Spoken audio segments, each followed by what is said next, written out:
Bismillahirrahmanirrahim. Alhamdulillahirabbil alamin. Wassalatu wassalamu ala asyrafil anbiya wal mursalin wa ala alihi wa ashabihi wat tabi'in wa tabi'it tabi'in wa man tabi'ahum bi ihsanin ila yaumiddin. Amma ba'du. Kaum muslimin dan muslimat yang dirahmati Allah Subhanahu wa taala. Alhamdulillah, kita bersyukur kepada Allah Subhanahu wa taala karena kita diberikan umur yang panjang sampai pada bulan suci Ramadan ini. Ini tentu merupakan hasil daripada doa yang senantiasa kita lantunkan pada bulan-bulan sebelumnya. Allahumma barik lana fi Rajab wa Sya'ban wa balighna Ramadan. Tentu kita dalam bulan suci Ramadan ini kita manfaatkan sebaik-baiknya untuk mentarbiyah diri kita agar supaya kita benar-benar menjadi seorang muslim. Sebab dalam kenyataannya banyak di antara kita yang belum memahami hakikat daripada Islam dan berislam itu sendiri. Kalau kita lihat, sesungguhnya Islam itu memiliki dua makna utama. Pertama, ketika hubungannya antara kita dengan Allah Subhanahu wa taala, maka Islam itu adalah tunduk, patuh dan berserah diri kepadanya. Nah, inilah yang kita lakukan pada bulan suci Ramadan. Ketika Allah Subhanahu wa taala perintahkan kita untuk berpuasa 1 bulan penuh, maka sebagai seorang muslim, maka ia mesti tunduk, patuh dan berserah diri kepada Allah Subhanahu wa taala, menjalankan puasa selama 1 bulan penuh, selama bulan suci Ramadan. Seorang muslim tidak akan banyak bertanya, tetapi begitu ditahu bahwa itu perintah Allah Subhanahu wa taala, kutiba alaikumusiyam, maka sebagai seorang muslim pasti ia tunduk, patuh, berserah diri kepada Allah Subhanahu wa taala.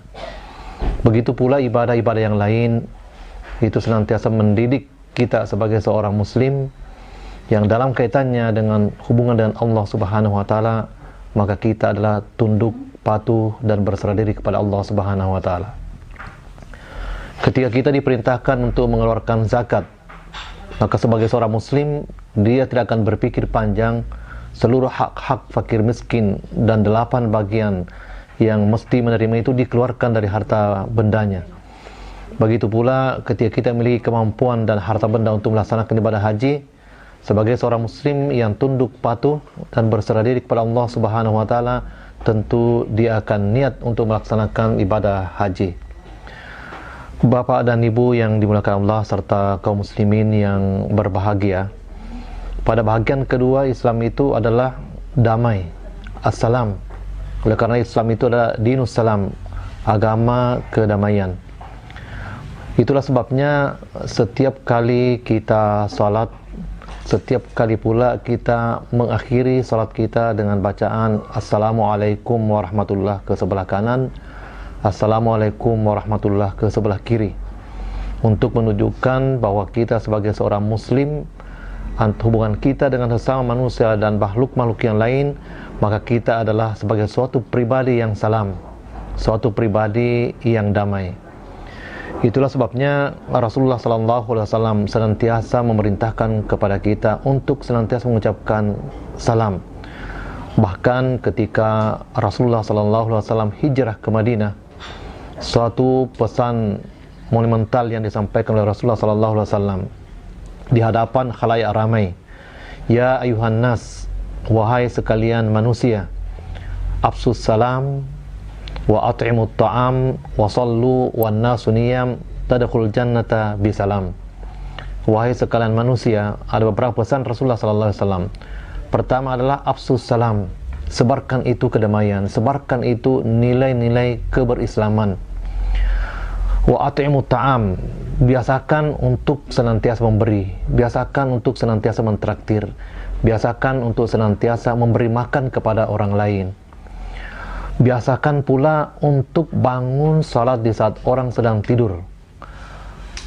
Tadkhul jannata bisalam, pasti Allah Subhanahu wa taala akan memasukkan kalian ke dalam surga dalam keadaan selamat.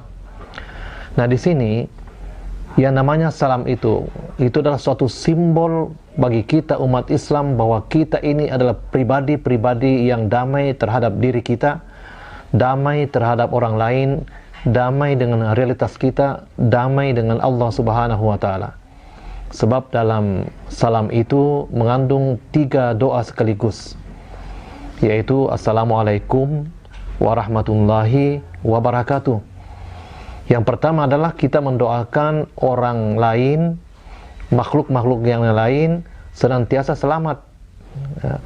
Oleh karena itu, sebagai seorang pribadi muslim yang senantiasa mendoakan orang lain selamat, tidak mungkin dia sebagai suatu pribadi yang bengis. Dia pasti suatu pribadi yang senantiasa ingin damai, hidup bersama dengan orang lain, ingin melihat dirinya selamat, dan ingin juga melihat orang lain selamat. Di samping itu juga orang yang mengucapkan salam itu adalah mendoakan orang lain untuk mendapatkan rahmat Allah Subhanahu wa taala.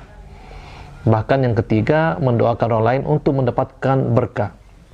Itu berarti bahwa setiap pribadi yang betul-betul menghayati yang namanya salam atau ucapan salam itu menunjukkan bahwa suatu pribadi yang damai, mengharapkan orang lain mendapatkan rahmat, mengharapkan orang lain untuk mendapatkan berkah. Maka ketika misalnya kita berjumpa dengan orang lain, kita kenal atau tidak kenal, ketika orang lain itu mengucapkan Assalamualaikum warahmatullahi wabarakatuh, maka tentu kita bagi yang mendengarkannya bahwa orang ini adalah orang baik. Sebab orang ini mendoakan kita untuk selamat, mendoakan kita untuk mendapatkan rahmat Allah Subhanahu wa taala, mendoakan kita untuk mendapatkan berkah daripada Allah Subhanahu wa taala. Meskipun penampilan orang itu kelihatan menakutkan dengan rambut yang panjang, dengan berbagai model, tapi begitu dia mengucapkan salam, Assalamualaikum warahmatullah, pasti kita terasa damai. Sebab orang itu sudah mendoakan kita untuk agar kita selamat, agar kita mendapatkan rahmat, dan agar kita mendapatkan berkah.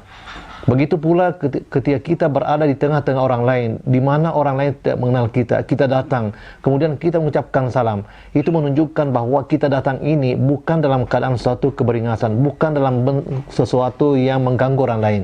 Tapi kita datang agar orang lain selamat, kita datang agar orang lain di sekeliling kita mendapatkan rahmat Allah Subhanahu wa taala, dan kita datang agar orang lain mendapatkan berkah daripada Allah Subhanahu wa taala.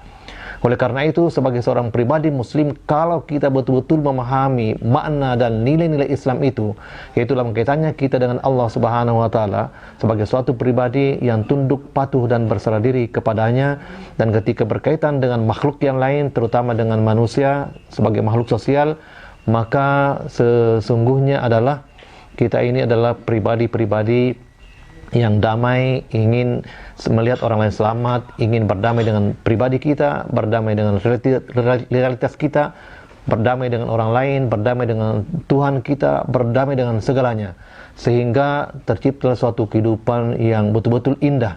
Karena di samping ketundukan dan kepatuhan kita kepada Allah Subhanahu wa taala, tetapi pada saat yang sama juga kita menjadi pribadi-pribadi yang selamat, merupakan suatu duta-duta keselamatan, duta-duta kedamaian, bukan duta-duta kekerasan, bukan duta-duta yang senantiasa menyalahkan orang lain, bukan duta-duta yang selalu melihat orang lain sebagai musuh, tetapi adalah suatu pribadi yang menganggap bahwa kita ini adalah hamba Allah Subhanahu wa taala secara umum, dan kita ini adalah pribadi-pribadi yang muslim yang dipersaudarakan oleh Allah Subhanahu wa taala. Bapak dan Ibu yang dirahmati Allah Subhanahu wa taala, serta jamaah yang dirahmati Allah Subhanahu wa taala, inilah saya kira makna yang sangat penting daripada Islam dan kebersamaan itu, yaitu tunduk patuh dan berserah diri kepada Allah Subhanahu wa taala, serta kita adalah pribadi-pribadi yang senantiasa cinta dengan kedamaian, yang mendoakan orang lain untuk mendapatkan rahmat dan mendoakan orang lain untuk mendapatkan berkah. Mudah-mudahan ada manfaatnya apa yang saya sampaikan ini. Minallahil musta'an wal istiqlan. Wallahu muwaffiq ila aqwamit thariq. Wassalamualaikum warahmatullahi wabarakatuh.